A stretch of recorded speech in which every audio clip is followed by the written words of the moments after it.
Jacob slammed the door loudly. He couldn't believe the nerve of his father. Moments earlier, Jacob had gone into the kitchen of his parents' house where he lived. All he wanted to do was eat, watch television, and surf the internet on his laptop.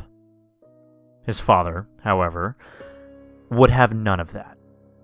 His son was in his mid-20s, jobless, and still living at home.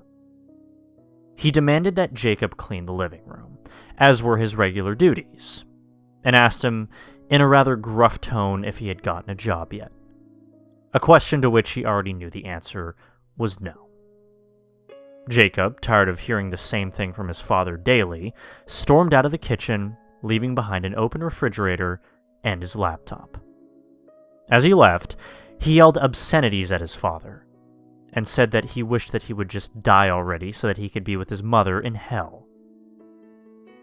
Jacob's mother, Molly, had died earlier in the year when the car his father was driving hit a patch of ice and skidded into a ravine.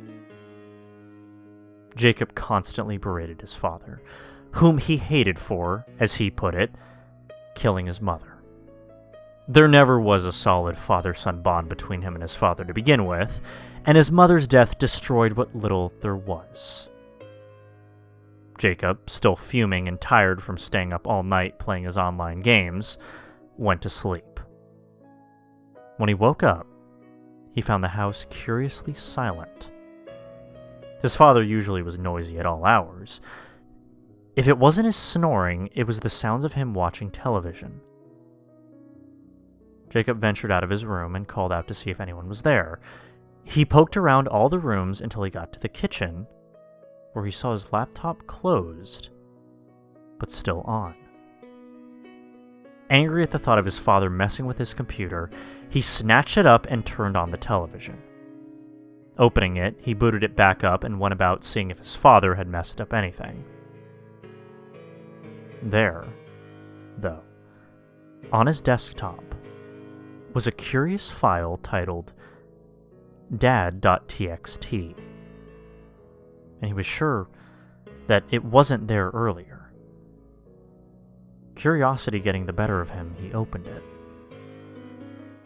In moments, he was filled with a deep sense of regret.